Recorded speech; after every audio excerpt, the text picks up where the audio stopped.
आज मुंबईमध्ये अत्यंत दुःखद आणि संतापजनक अशी घटना घडलेली आहे आणि ते म्हणजे शिवाजी पार्क या ठिकाणी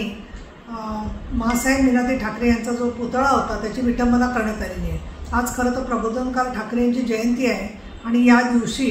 प्रबोधनकार ठाकरे यांनी केलेल्या कामाचं स्मरण करणं हे आपलं जसं काम आहे, तसंच हिंदू हृदय सम्राट शिवसेना प्रमुख बाळासाहेब ठाकरे आणि मासाहेब मीनाताई ठाकरे या दोघांच्याबद्दल, या सर्वांच्याबद्दल सर्व महाराष्ट्राच्या मनामध्ये आणि शिवसैनिकांच्या मनामध्ये नितांत आदर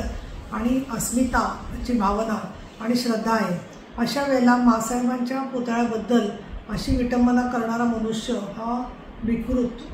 असमंजस, समाजकंटक आणि वेडसरसुद्धा असू शकतो अशी माझी भावना आहे। मी या झालेल्या घटनेचा निषेध करते, परंतु श्री देवेंद्र भारती मुंबईचे CP यांच्याशी मी बोललेली आहे आणि त्याच्यामध्ये पोलिसांच्या 3 टीम त्यांनी तयार केलेल्या असून त्याचबरोबर त्यांनी एक BNS मधला 298 कलमानुसार त्याबद्दलचा तपाससुद्धा सुरू केलेला आहे। यातल्या आरोपींपर्यंत लवकरात लवकर